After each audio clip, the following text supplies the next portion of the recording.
नमस्कार। गुण रहस्य ज्योतिष केंद्र में आपका हार्दिक स्वागत है, अभिनंदन है। प्रिय बंधुओं, सर्वप्रथम आप सभी का धन्यवाद जिन्होंने कि मेरे इस YouTube चैनल को सब्सक्राइब किया, शेयर किया, इसमें अपने बहुमूल्य कमेंट छोड़े। आगे मुझे क्या करना चाहिए मैं उस पर काम भी करता हूं। आप लोगों ने जब भी मुझे एडवाइस किया, और विशेषता अब ये जो है मुझे जो है वीडियो नए सिरे से बनाना पड़ेगा। मैं वृषभ लगन और राशि के लिए और मिथुन राशि के लिए मुझसे बहुत बड़ी मिस्टेक हो गई है, वहाँ पे बहुत बड़ी गलती हो गई। मैं बहुत सारे कॉमन पॉइंट वहाँ पे छोड़ गया, इसके लिए आप मुझे क्षमा करेंगे। मैं नए सिरे से इस वीडियो को अपलोड कर रहा हूँ। प्रयास करूँगा पहले पुराने वाला वीडियो है मेरा अपलोड किया हुआ है, उसे मैं हटाने का सबसे पहले प्रयास करूँगा। तो आइए प्रारंभ करेंगे। सबसे पहले एक जेन्युइन प्रेडिक्शन किस तरह की कि शनिदेव अपना राशि परिवर्तन कर रहे हैं 17 जनवरी 2023, और इसका गोचर जो है लगभग 2.25 वर्ष इनके 19 मार्च 2025 तक रहने वाला है अपनी मूल त्रिकोण राशि कुंभ में। मकर में अभी तक ये संचार कर रहे हैं। अभी 29 अप्रैल 2022 से 12 जुलाई 2022 के मध्य में भी एक ट्रांजिट इनका कुंभ में हुआ था, लेकिन फिर पुनः वक्री होकर के वापस मकर राशि में आ गए थे। उस समय में आपने ट्रेलर देखा, उस समय में क्या क्या घटनाएं आपके साथ हुई और वहां से वो छूटी है। अब ये गोचर जो पूर्णतः होने वाला है, अब इसका क्या परिणाम रहने वाला है। मेरे इसमें 2 से 3 सेशन रहने वाले हैं।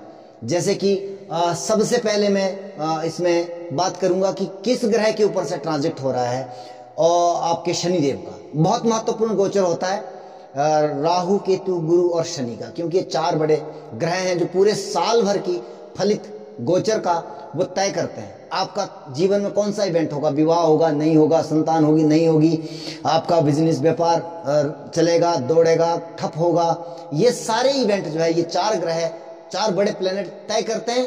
अन्य जो 5 ग्रह हैं जिनका कुछ समय के लिए ट्रांजिट होता है, वो एक पिन पॉइंट लेकर के आते हैं कि किस महीने में होगा, किस समय में होगा और किस दिन होगा। ये जो है वो अन्य 5 ग्रह तय करते हैं, लेकिन कौन से साल में होगा ये 4 ग्रह तय कर देते हैं। दशाएं अंतर्दशाएं वो आवश्यक ही देखना चाहिए। तो आइए सबसे पहला कॉन्सेप्ट जो है, मेष राशि का वीडियो मेरा अपलोड हो चुका है, किया तो मैंने वृषभ और मिथुन का भी, लेकिन वहां पर मुझसे थोड़ी सी मिस्टेक हो गई, इसलिए मुझे नए सिरे से ये वीडियो अपलोड करना पड़ रहा है। तो आइए सबसे पहले एक ऑल ओवर प्रेडिक्शन जो सभी राशि और सभी लग्नों के लिए रहने वाली है। अगर आपके 2 से ज्यादा ग्रह कुंभ राशि में बैठे हैं तो एक अलग कॉन्सेप्ट रहेगा, हालांकि आप उसको मिलाने का प्रयास करिएगा। अगर मान लीजिए 2 ग्रह बैठे हैं, 3 ग्रह बैठे हैं, 4 ग्रह बैठे हैं कुंभ राशि में, आप अपने नेटल चार्ट को खोलिए, अपना जो लगन चार्ट है उसमें देखिए कि आपकी इस समय आपकी जो जन्मकालीन कुंडली है उस समय में आपकी 11 नंबर यानी कि कुंभ राशि में कौन सा ग्रह जो है वो बैठा हुआ है, क्योंकि उसके ऊपर से शनिदेव का गोचर हो रहा है। शनिदेव कर्म के कारक है। ये हमारा लगन भाव होता है, ये हमारा लगन भाव है, ये हमारा लगन भाव है। और इस खाने में जो अंक लिखा है यानी कि 1 से लेकर 12 तक, यानी कि मेष, वृषभ, मिथुन, तो ये क्रम से आप इस बात को समझने का प्रयास करिए। अगर यहाँ पर 1 लिखा है तो आपका मेष लगन है, 2 लिखा है वृषभ, 3 लिखा है मिथुन, 4 लिखा है कर्क, इसी प्रकार से इसका क्रम आप समझने का प्रयास करेंगे। दूसरा कॉन्सेप्ट क्या है, राशि। राशि चंद्रमा से देखी जाती है। आपका चंद्रमा कहीं पे भी बैठा है, अष्टम में, द्वादश में, कहीं पे भी बैठा है, किस नंबर पर बैठा है अगर 1 नंबर पर बैठा है मेष राशि, 2 नंबर पर बैठा है वृषभ, इसी प्रकार से आप उसको क्रम को समझने का प्रयास करिएगा। तो जब मैं लगन की बात करता हूं तो इस भाव को चेक करिएगा, और जब मैं राशि की बात करता हूं तो जहां चंद्रमा आपका बैठा है उस राशि को आप अपने नोट डाउन करके रखिएगा। और अभी जो मैं बात करने जा रहा हूं दोनों प्रकार के कॉन्सेप्ट के लिए, 12 के 12 लगन, 12 के 12 राशियों के लिए करने जा रहा हूं। आपको नेटल चार्ट में देखना है कि आपकी कुंभ राशि किस भाव में पड़ रही है, वहां पर कौन सा ग्रह, कौन सा प्लेनेट आपका बैठा हुआ है, उसके ऊपर से शनिदेव ट्रांजिट कर रहे हैं तो क्या परिणाम देगा। सबसे पहले सूर्य अगर आपका नेटल चार्ट में कुंभ राशि में बैठा हुआ है तो यहां पर क्या होने वाला है आपके साथ, सबसे पहले पॉजिटिव पॉइंट क्या हो सकता है कि सरकारी तंत्र से जुड़े, सरकारी नौकरी से जुड़े आप लोग हैं तो आपको यहां पर लाभ प्राप्ति की संभावनाएं अधिक मिल रही है। सरकार से जुड़ा कोई कार्य फंसा हुआ था, अब आपको प्राप्त हो रहा है।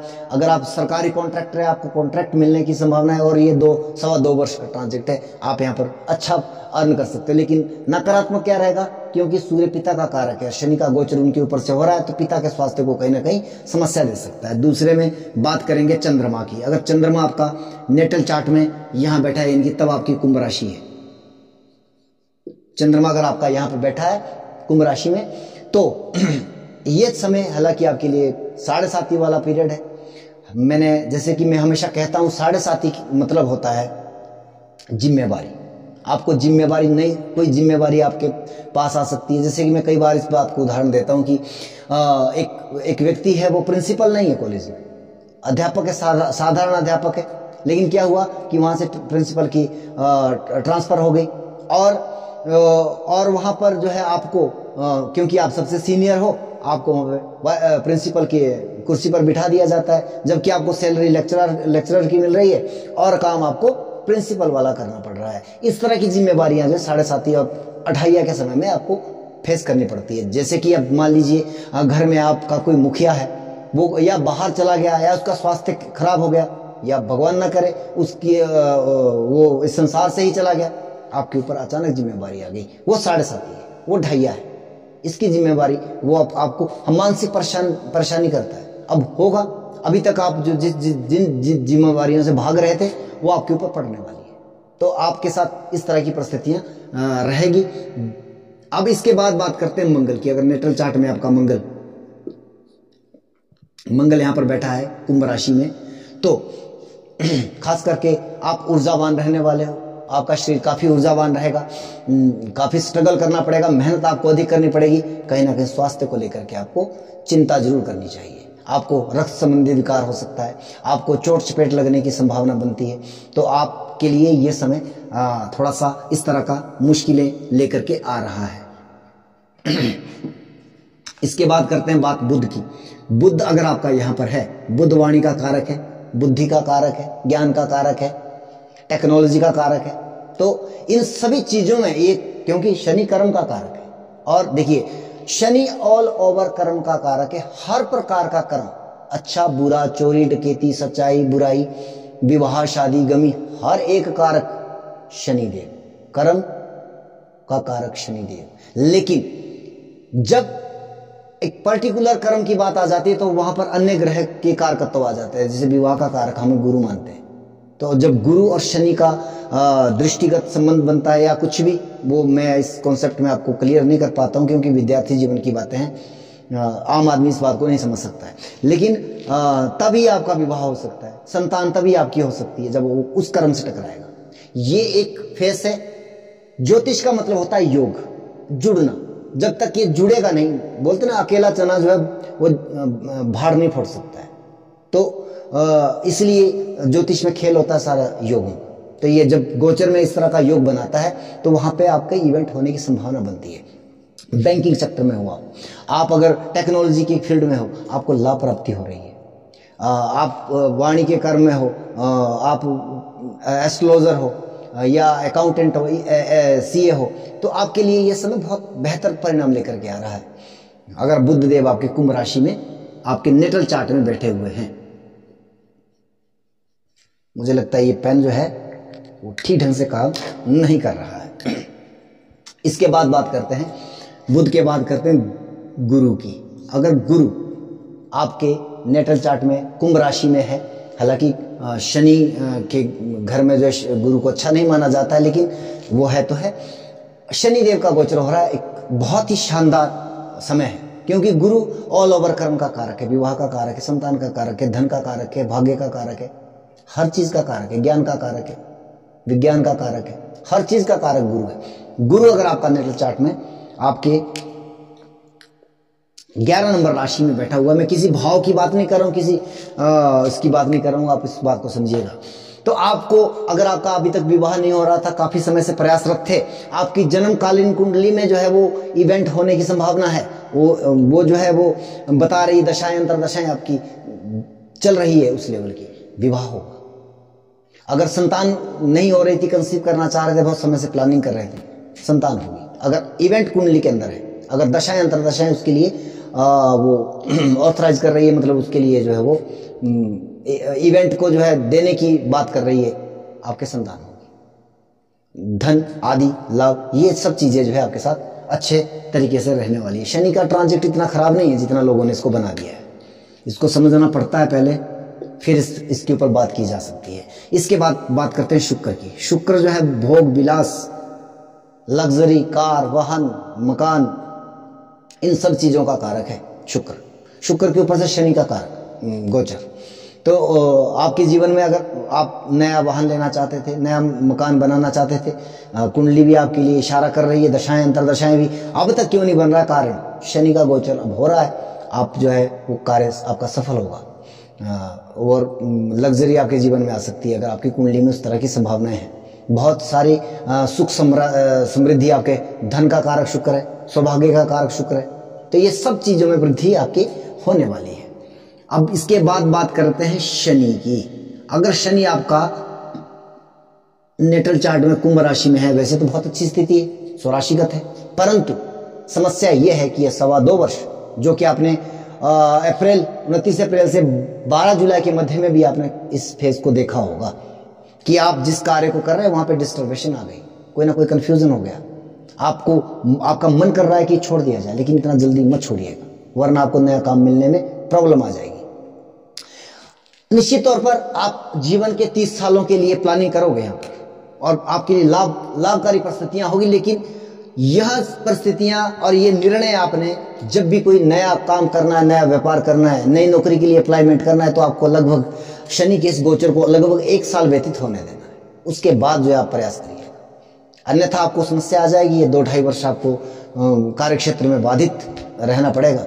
हालांकि आप व्यवस्थित हो जाओगे, लेकिन ये लॉन्ग टर्म की बातें होती है, आप ये 2-2.5 वर्ष सरवाइव कर पाओगे, वो मुश्किल कार्य हो जाता है। इसलिए आप यहाँ पर थोड़ा सा बच करके, अब हालांकि आपको कार्य क्षेत्र में बहुत समस्या आने वाली है निश्चित तौर पर, इसमें कोई संदेह नहीं है, तो इस तरह से, लेकिन लॉन्ग टर्म के लिए आप अगर निर्णय लेंगे, सही फैसला आपने किया जो कि आप करोगे, तो आपको वो अगले 30 वर्षों के लिए वो प्लानिंग करने की आवश्यकता नहीं पड़ेगी, अगर आप सोच समझ के कोई कार्य करते हो। राहु के ऊपर से ट्रांजिट, राहु अगर आपके नेटल चार्ट में कुंभ राशि में है, समस्या आ गई, ये मार्ग परिस्थितियां निर्मित हो रही है, मार्ग परिस्थितियां निर्मित हो रही है। केतु, राहु और केतु के ऊपर से जब शनि का ट्रांजिट, या शनि के ऊपर से राहु केतु का ट्रांजिट, ये बहुत ही नकारात्मक एक समस्या है। कोई ज्योतिषी आपके कह रहे होंगे कि आपके, मान लीजिए जैसे मेष राशि 11th हाउस में शनि चले गए, अब आपके लिए जीवन में बरसात होने वाली है धन की। अगर आपके वहां पर राहु केतु पड़े हैं, भैया बरसात नहीं होगी, बल्कि आपकी समस्याएं बहुत अधिक बढ़ने वाली है। राहु के ऊपर से हो रहा है, राहु क्या फैलाने का काम करता है, फैलाएगा, लालसा बढ़ाएगा, लालच देगा आपको। अब ये आप लालची प्रवृत्ति आपके अंदर आ जाएगी, आप कहीं ना कहीं ऐसा निर्णय करोगे, आप ऐसा कोई ना कोई ऐसा काम कर जाओगे शॉर्टकट से धन कमाने वाला, कि जहां आपको बहुत बड़ा नुकसान उठाना पड़ सकता है। केतु आपको मुक्ति का कारक है, चीजों को सिकुड़ने का काम करता है।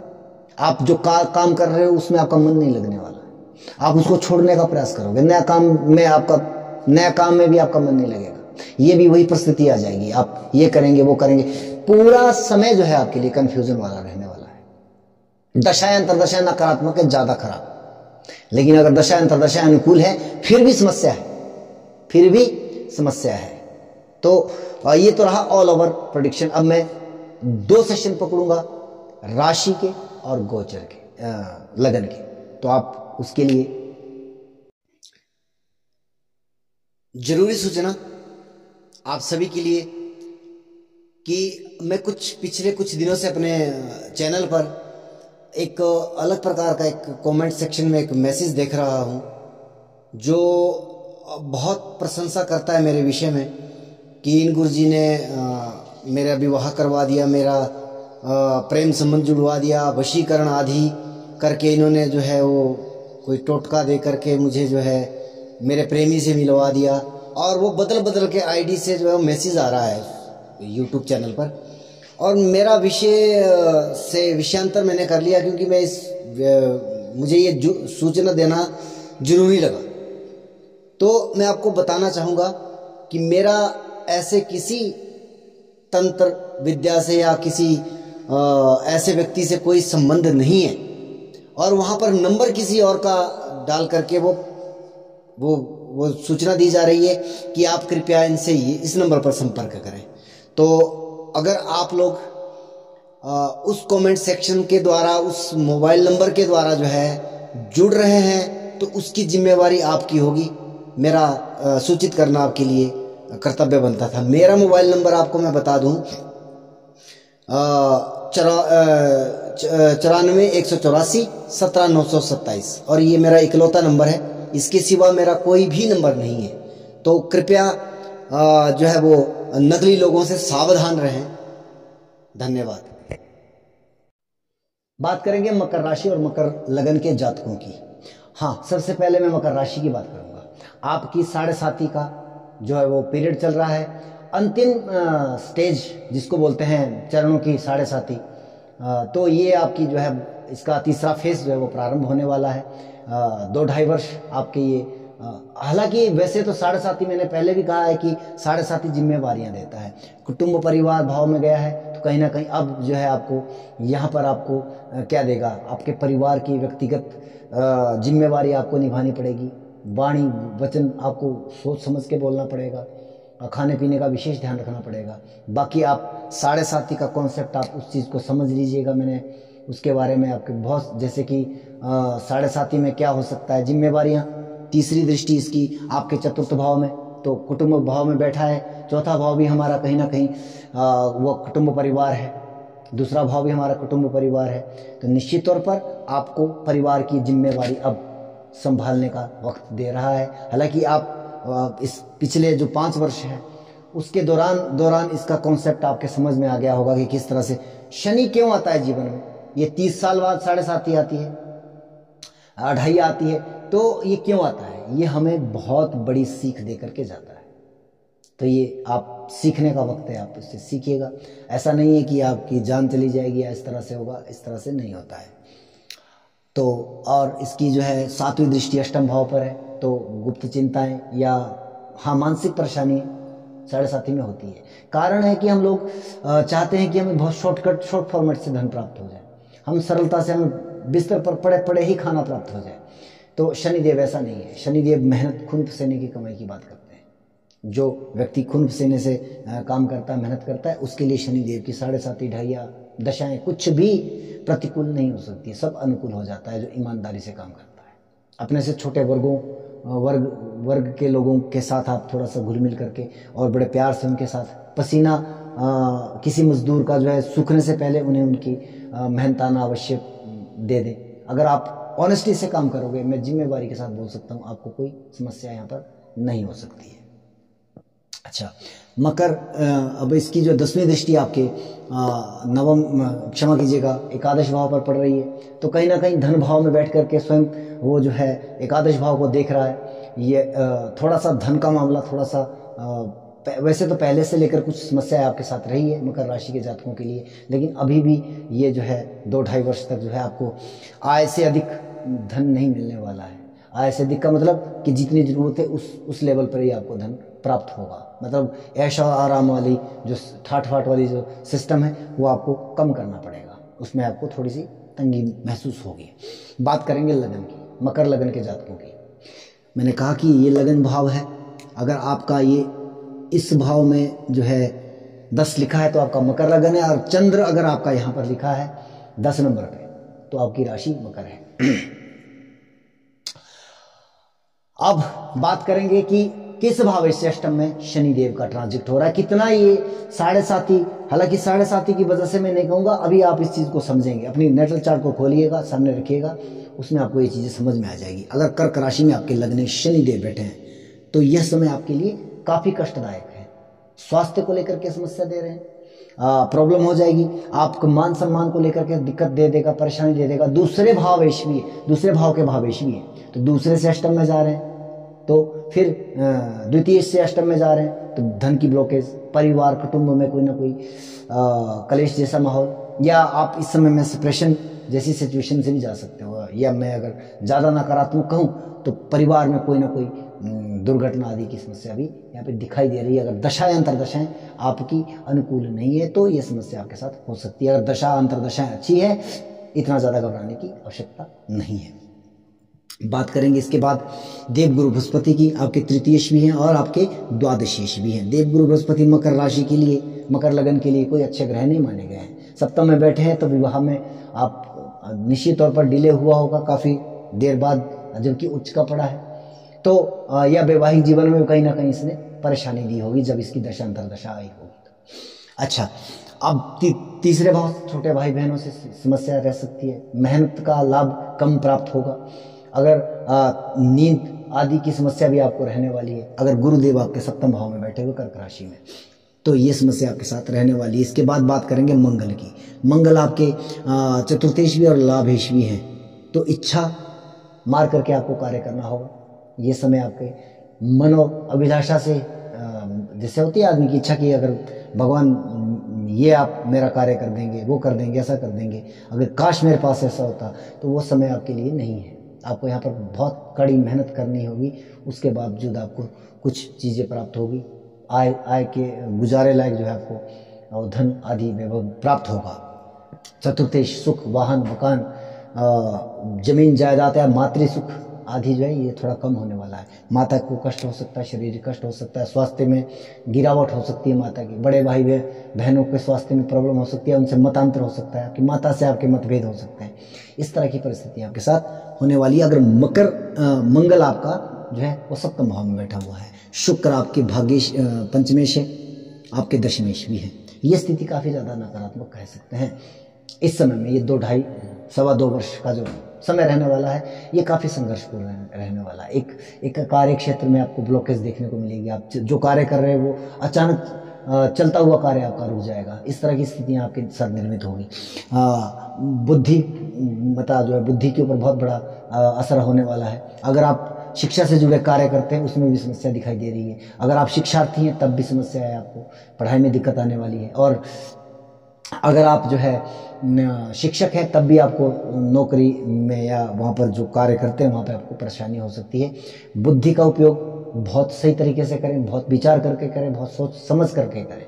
10 बार नहीं 1000 बार सोच करके ही निर्णय लें, अन्यथा इसके लॉन्ग टर्म में आपको नुकसान देखने को मिल सकते हैं। इसके बाद बात करेंगे बुध देव की। आपके भाग्येश भी है और आपके षष्ठमेश भी है। सबसे पहले षष्ठमेश, रोग ऋण शत्रु, जैसे कि आप हर वीडियो में मेरी बात देख रहे होंगे, आप समझ रहे होंगे, हर एक चार्ट का एक अलग कॉन्सेप्ट होता है। इसलिए मैं इतना समय और इतनी मेहनत कर रहा हूँ आप लोगों के लिए। छठे भाव रोग ऋण शत्रु, तो ये बढ़ने वाले हैं। ऋण मैं कहूँगा मत लीजिएगा, ज़्यादा बेहतर रहेगा। पिता के स्वास्थ्य को समस्या कहीं ना कहीं दिखाई दे रही है। माता के घर में या मामा के घर में कोई दिक्कत आ सकती है। रोग ऋण और शत्रु, इन चीज़ों से आप थोड़ा सा परहेज करें। अगर आपको कोई शारीरिक पीड़ा व्याधि आदि है तो डॉक्टर जांच तुरंत करवाएं और मेडिसिन आदि लेकर के अपने स्वास्थ्य का ध्यान रखें।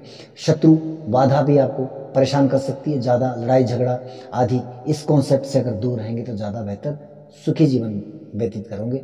अगर ऋण आदि सोच समझ करके 1000 बार सोच लीजिएगा तब ऋण लीजिएगा, अन्यथा मत लीजिएगा। इसके बाद बात करते हैं चंद्रमा के बारे में। आप अगर आपका चंद्रमा यहाँ पर है तो आप जो है लगन के साथ इस चीज़ को मिला लीजिए और कर्क राशि के जातकों के लिए जो मैंने कहा है वहाँ पर आप देख लीजिएगा। इसके बाद सूर्य आपके अष्टमेश, आपके सूर्य अष्टमेश है। अष्टमेश से अष्टम में शनि का गोचर, ये बहुत डिफिकल्ट सिचुएशन है। मानसिक पीड़ा, तनाव, गुमसुम रहना या मतलब अनावश्यक, जो जीवन में कुछ भी नहीं है जबकि उसके बावजूद भी आपको फालतू की सरदर्दी या टेंशन इत्यादि की ये समस्या आपके साथ रहने वाली है। चोट भय आदि की भी संभावना यहाँ पर दिखाई दे रही है। इसके बाद जो है आप धनु क्षमा कीजिएगा मकर लगन और मकर राशि के जातकों के लिए, हाँ जिनका चंद्रमा कर्क में पड़ा है वो कर्क राशि वाला वीडियो अवश्य देख लें। मैंने इसलिए चंद्रमा का यहाँ पर प्रेडिक्शन नहीं दिया है। जय सिया राम। अंत तक आने के लिए वीडियो को शेयर कीजिएगा और चैनल को सब्सक्राइब कीजिएगा।